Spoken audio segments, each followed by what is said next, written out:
Night Gaunts by H.P. Lovecraft.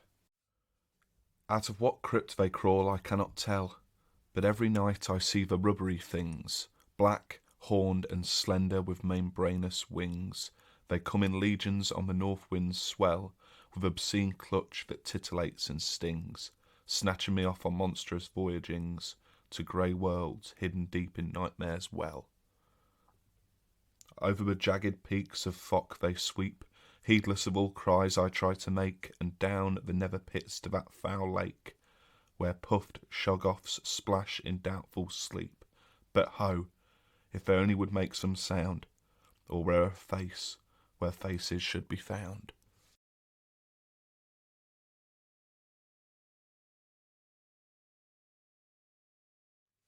Dagon by H.P. Lovecraft. I am writing this under appreciable mental strain, since by tonight I shall be no more.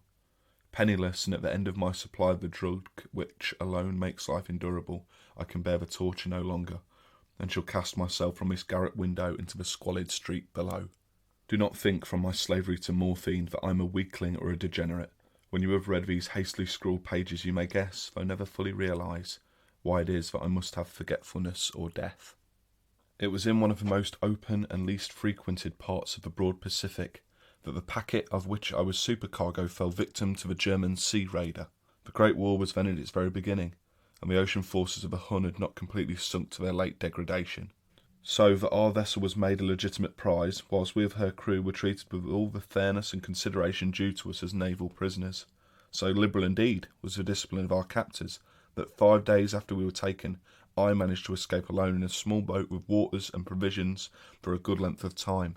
When I finally found myself adrift and free, I had but little idea of my surroundings. Never a competent navigator, I could only guess vaguely by the sun and stars that I was somewhat south of the equator. Of the longitude I knew nothing, and no island nor coastline was in sight. The weather was kept fair, and for uncounted days I drifted aimlessly beneath the scorching sun, waiting either for some passing ship, or to be cast onto the shores of some habitable land. But neither ship nor land appeared, and I began to despair in my solitude upon the heaving vastness of unbroken blue. The change happened whilst I slept. Its details I shall never know, for my slumber, though troubled and dream-infested, was continuous. When at last I awaked, it was to discover myself half sucked into a slimy expanse of hellish black mire, which extended about me in monotonous undulations as far as I could see, and in which my boat lay grounded for some distance away. Though one might well imagine that my first sensation would be of wonder at so prodigious and unexpected a transformation of scenery, I was in reality more horrified than astonished, for there was in the air and in the rotting soil a sinister quality which chilled me to my very core. The region was putrid with the carcasses of decaying fish, and of other less describable things which I saw protruding from the nasty mud of the unending plain.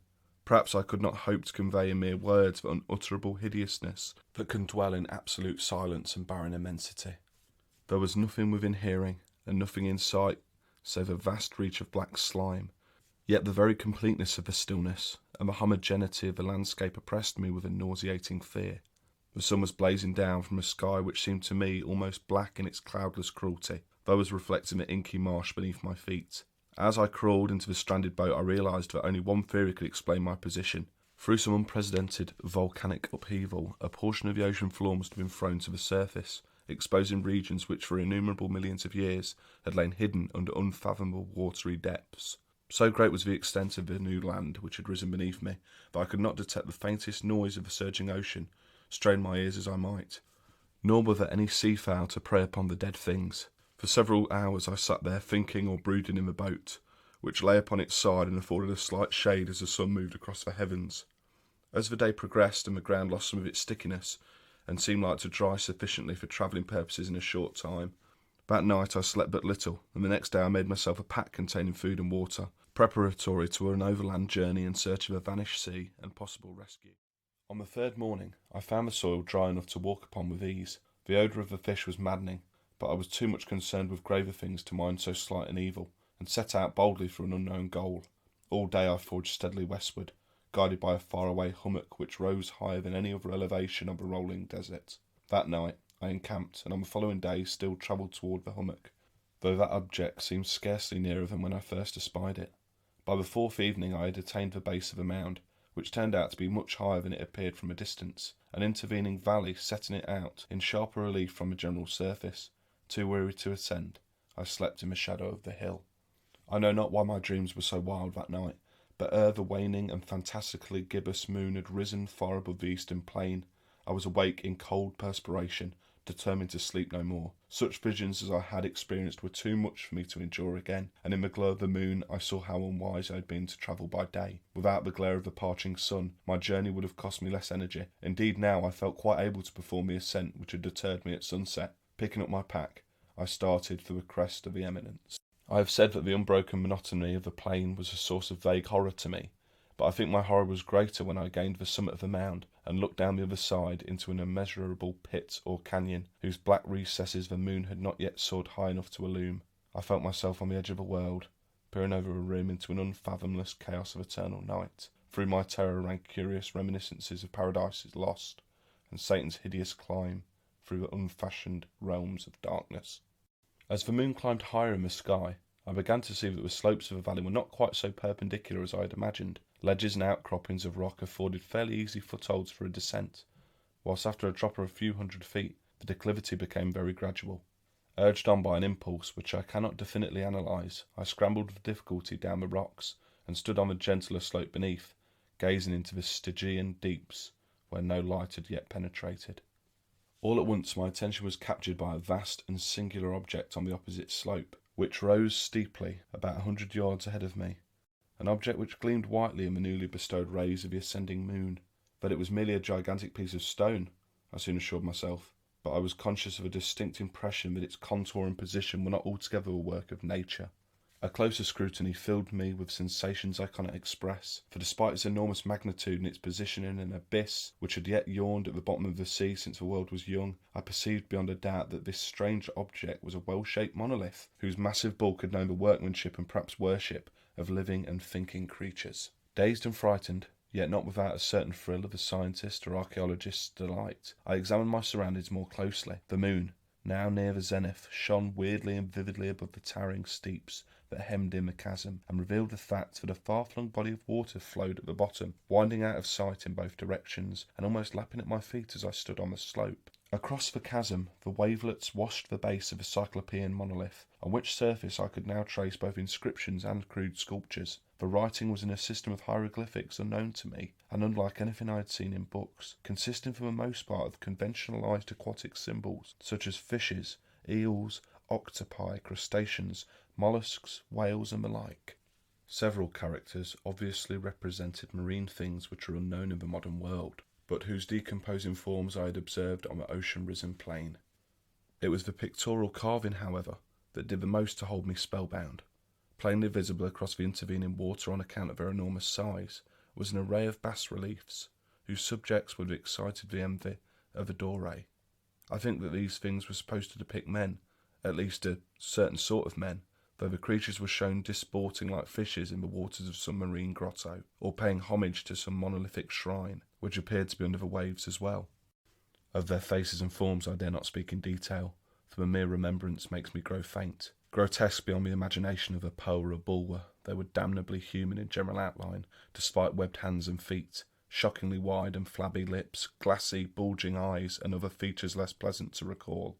Curiously enough, they seemed to have been chiselled badly out of proportion with their scenic background, for one of the creatures was shown in the act of killing a whale, represented as little larger than himself. I remarked, as I say, their grotesqueness and strange size, but in a moment decided that they were merely the imaginary gods of some primitive fishing or seafaring tribe. Some tribe whose last descendant had perished eras before the first ancestors of the Piltdown or Neanderthal man was born. Awestruck at this unexpected glimpse into a past beyond the conception of the most daring anthropologist, I stood musing, whilst the moon cast queer reflections on the silent channel before me.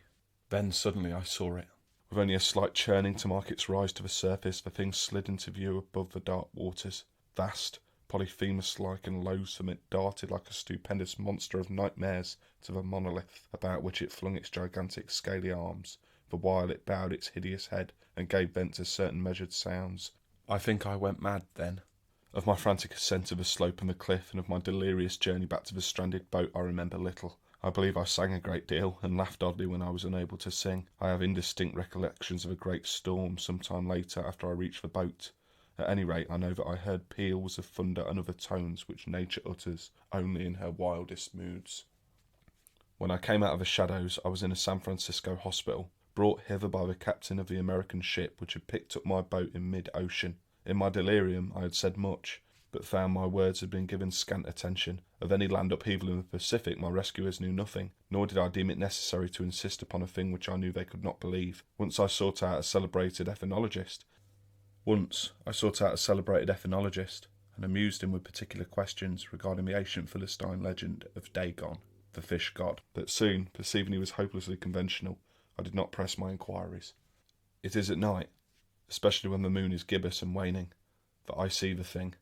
I tried morphine, but the drug has only given transient secrece, and has drawn me into its clutches as a hopeless slave. So now I am to end it all, having written a full account of the information or the contemptuous amusement of my fellow men. Often I ask myself if it could not have all been a pure phantasm, a mere freak of fever as I lay sun-stricken and raving in the open boat after my escape from the German man-of-war. This I ask myself, but ever does it come before me a hideously vivid vision in reply. I cannot think of a deep sea without shuddering at the nameless things that may at this very moment be crawling and floundering on its slimy bed, worshipping the ancient stone idols and carving their own detestable likenesses on the submarine obelisks, on water-soaked granite. I dream of a day when they may rise above the billows to drag down in their reeking talons the remnants of puny, war-exhausted mankind. Of a day when the land shall sink, and the dark ocean floor shall ascend amidst universal pandemonium. The end is near. I hear a noise at the door, as of some immense slippery body lumbering against it. It shall not find me. God, that hand! The window! The window!